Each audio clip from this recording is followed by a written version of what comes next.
Welcome to podcast Rapat OSIS, di mana kami rapat tapi kami bukan OSIS.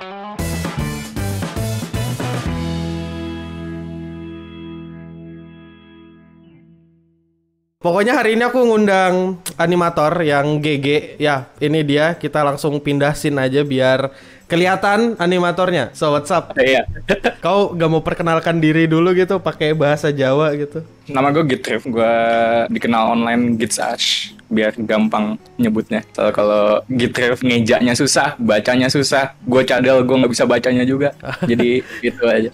Ada di description, bisa dilihat. Bisa dilihat ada Instagram dan Twitternya beliau ya. Sebelumnya, buat yang nggak tahu, dia ini dulu teman SMP ku. Dia teman SMP ku, terus kami sempat main bola bareng kan, sempat main bola. Jadi kebetulan, teman SMP ku kuundang gitu. Meskipun semuanya bohong, tapi percaya aja. Kita langsung ke pertanyaan pertama. Ini pertanyaan menurutku lumayan sulit dan perlu pemikiran kritis untuk kau ngejawab ini. Sudah berapa lama kau jadi animator? Kalau secara profesional gue pertama kali 2019.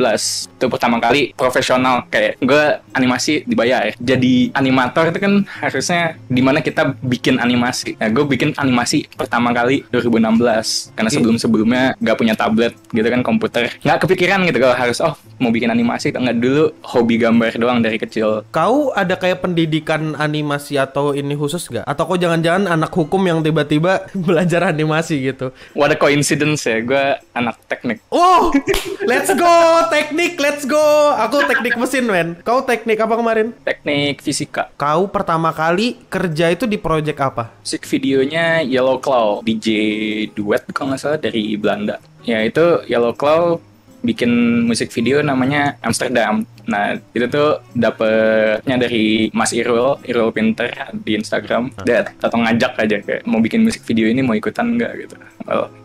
Ternyata teman-temanku dari Discord banyak yang ikutan di situ juga, ya udah aku ikut juga. Terus project selanjutnya setelah Yellow Claw gitu apa lagi? Setelah Yellow Claw aku nggak ada sampai Yellow Claw abis itu Boruto di episode 151. Bagaimana caranya kok bisa direkrut di project Boruto itu? Kan animasi anime yang benar-benar Jepang pertama tuh Boruto. Gimana caranya kok bisa direkrut di sana?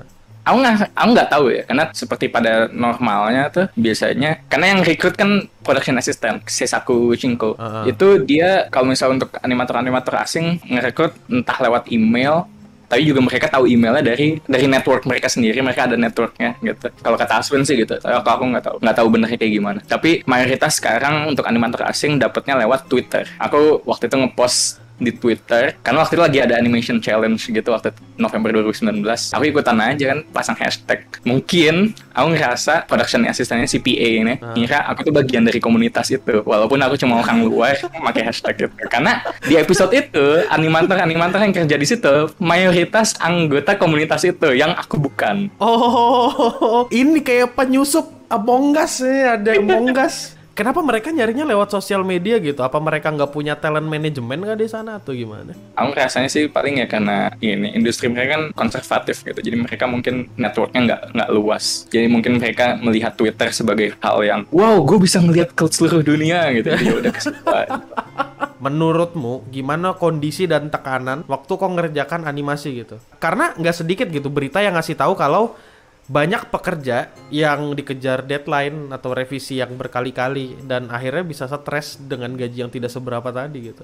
Kalau untuk pribadi, karena aku freelance ya. Iya, freelance. Jadi aku ngambil kerja tergantung apa yang aku ambil. Ditawarin, ini jumlah scene-nya sekian, cut-nya sekian gitu, atau enggak biasanya dia langsung ngasih tahu. Ini kita ada sekian cut, harganya sekian, mau nggak? Karena aku freelance, jadi benar-benar ya kerjaanku cuma yang ditawarin itu doang. Jadi aku bisa mikir kira-kira nih, ini gue kerja sekian butuh waktu seberapa lama buat sampai selesai. Terus kita kan dapat storyboard juga pas ditawarin. Jadi kita lihat susah atau enggak kerjaannya gitu. Jadi kita bisa langsung nyesuaiin lah harganya worth it nggak sih gitu untuk kerjaan segini. Tapi kalau yang kontrak kan mereka udah pen on paper gitu lah. Jadi itu yang bakal susah gitu. Kalau gue nggak kayak gitu, jadi nggak terlalu berat. Gue pernah berat, cuma itu karena waktu itu cuma naif aja lah gitu, masih bocah. Gue pengalaman kerja baru 2 tahun pas di situ. Jadi gue ngerasa bukan kayak gue overworking, bukan karena gue dikasih banyak, tapi karena gue nerima banyak. Gue bisa nolak Karena kau freelance. karena gue freelance. Jadi kau ngerjakan animasi itu berdasarkan cut-nya gitu kan, apa yang kau kerjakan kan? Yeah. Karena kau freelance. Yeah.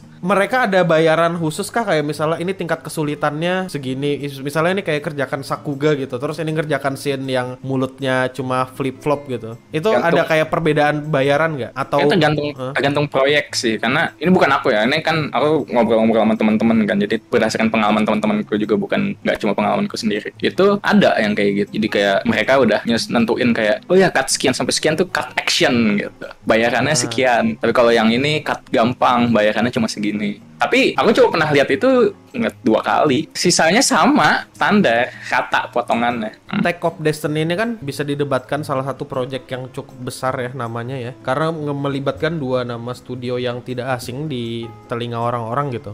Madhouse. Kau kerja di bawah director berarti kan? Diperantarakan sama translator.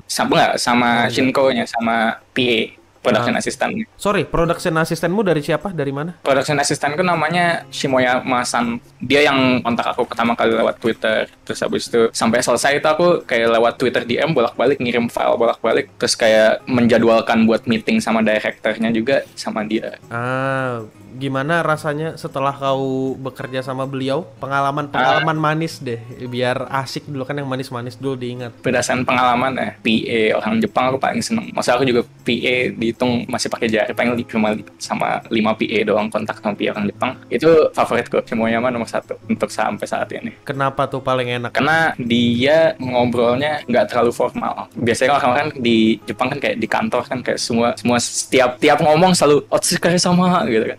Nggak usah, dia nggak langsung dia nanya Gitsan bla bla bla bla gitu. langsung nanya gitu. Nggak usah pakai ribet-ribet, jadi gue bisa jawab pakai bahasa Jepang juga, tinggal gue nggak usah mikirin aduh keigonya apa ya gitu, langsung aja yang tahu gue gitu. Berarti kau suka karena birokrasinya lebih singkat ya? Iya, dan berasa natural gitu, berasa jadi kayak kita kerja sama, karena berasa kayak partner gitu kan. Kalau itu kan kalau pakai kayak birokrasi bahasa gitu kan suka ada disconnect-nya kan, kayak kalau kita ngomong terlalu formal kan kayak waduh nih orang kayak nggak mau mendekatkan hubungan gitu. Untuk mengerjakan animasi atau project-project dari Jepun ya, dari Jepang, apakah kayak kau punya kayak ketentuan khusus gitu, kayak entah itu larangan atau permintaan khusus, ada nggak? Dibanding sama yang di luar, dibanding yang di luar Jepang, timesheet namanya. Jadi kalau animasi studio-studio barat bahkan Indonesia pun itu mereka pakai satu aplikasi. Jadi biasanya pakai apa, Flash, pakai ini gitu. Atau enggak langsung minta export aja, kayak langsung benar-benar tinggal ngasih, misalnya kita pakai Clip Studio nanti minta di export PSP-nya. Kalau misalnya pakai si clipnya kan, file clip studionya. Kalau Flash gitu nanti disuruh upload FLA-nya gitu kan. Tapi kalau misalnya Jepang enggak, karena masih banyak orang-orang yang pakai kertas. Jadi kita harus pakai jadi kita ekspor per gambar yang kita gambar. Kalau misalnya atasan kita pakai aplikasi, lebih cepat. Tapi kalau misalnya mereka nggak pakai aplikasi, masih pakai kertas doang, karena banyak banget yang masih pakai kertas, jadi kita harus memfasilitasi mereka juga. Jadi kita ekspornya per gambar. Ekspor kan, kalau sebagai orang yang pernah pakai After Effects, pernah pakai Premiere gitu-gitu, pasti tahu dong timeline kan.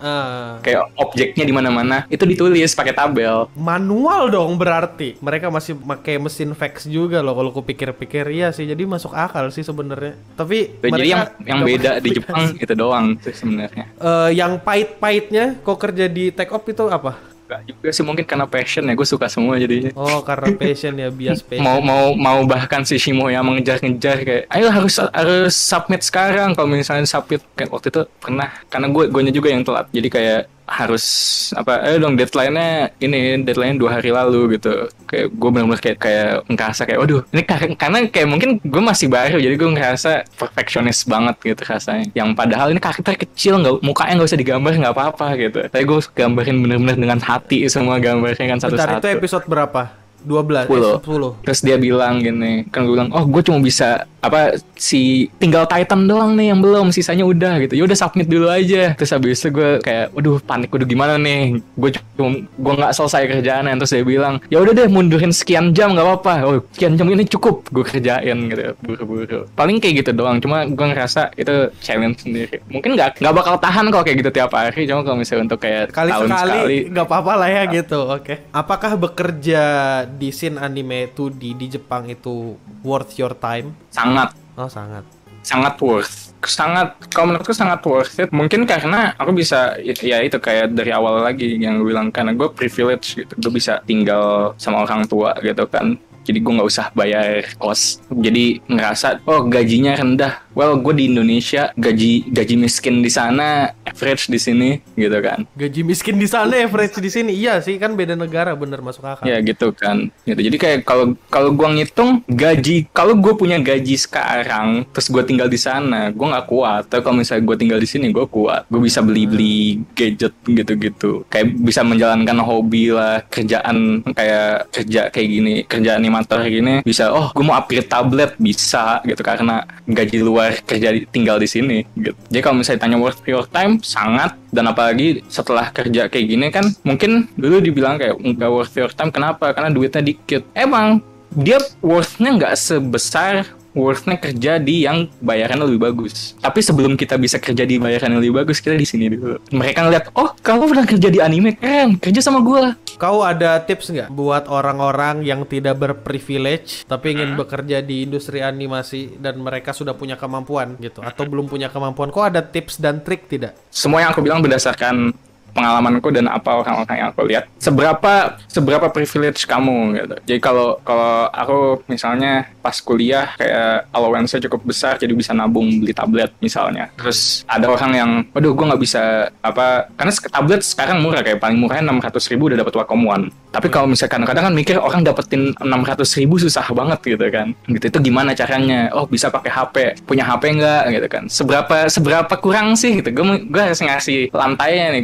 Jadi orang-orang nonton YouTube kan, nontonnya minimal punya HP. Karena ada satu orang di grup Discord gue, Banono, bisa dicek di Instagram gue, ada Linktree, bisa ada linknya. Di situ dulu gue kalau misalnya tiap ngobrol tuh pasti nanya, oh orang-orang pasti nanya, oh pakai aplikasi apa?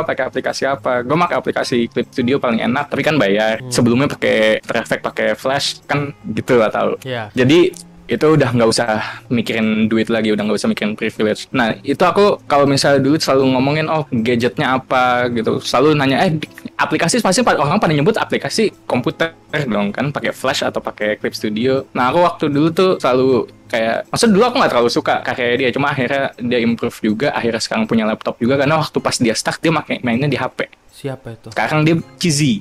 Itu gue impress sekarang. Kan kita kan grupnya kan kan kayak grup tukang gambar, kayak collab satu kanvas rame-rame. Itu kan aplikasi komputer, dia nggak pernah ikut. Kenapa? Dia nggak punya laptop dulu, jadi dia nggak bisa ikutan karena aplikasinya aplikasi laptop, aplikasi komputer. Tapi dia animasi di HP gitu. Jadi kalau misalnya mikir oh privilege, well lihat ke dia aja. Intinya usaha dulu aja gitu ya. Usaha dulu aja gitu. Terus juga nyobain. Kalau misalnya dulu juga kayak kadang-kadang kayak kesel kan, kayak kok dia kerjaannya kayak gini mulu sih, improve kenapa gitu kan? Karena kadang-kadang kalau misalnya ngasih feedback kan kadang-kadang orang nggak dengar atau kayak emang nggak sesuai taste dia kan. Orang-orang biasanya yang suka ngerasa oh gue pengen tips dong, gue pengen diajarin dong. Dia kebanyakan nanya nggak dikerjain gitu. Kalau mau nanya kerjain, ada hasilnya, bawa hasilnya, tanya ke orang ini bagus nggak, minta feedback dong gitu. Tapi sayangnya kan kalau kayak gitu orang kayak gituan kan butuh waktu dong orang ngasih feedback. Kadang-kadang orang-orang yang bisa ngasih feedback nggak punya waktu. Jadi cobain aja, cek aja suka atau enggak, karena belajarnya lama gitu. Pertanyaan terakhir, kau ada project apa ke depannya? Kalau project ke depan sama pertanyaan sama Aswin, nanti lihat aja deh, nanti ada nama gue. Kalau project personal, gue nggak kepikiran apa-apa sih, karena ngerasanya sekarang masih living the moment dulu gitu, belum kepikiran panjang-panjang. Jadi gue pengen bantuin temen-temen aja sih. Gue sekarang pengennya tuh lagi pengen nyoba, karena kadang-kadang suka kayak kesepian gitu kan, nggak kayak teman-teman gue kan day job semua, jadi nggak bisa hangout. Jadi gue pengen nyoba streaming. Oke, ya udah, mungkin itu aja dulu. Kok bisa follow Instagramnya, Twitternya, dan projectnya yang namanya Banono. No. Yes. Yeah. Ya, mungkin itu aja dulu. Rapat OSIS bukan. gimana ini? Oh ya, sampai jumpa lagi dan di rapat OSIS, di mana kami rapat tapi kami bukan OSIS.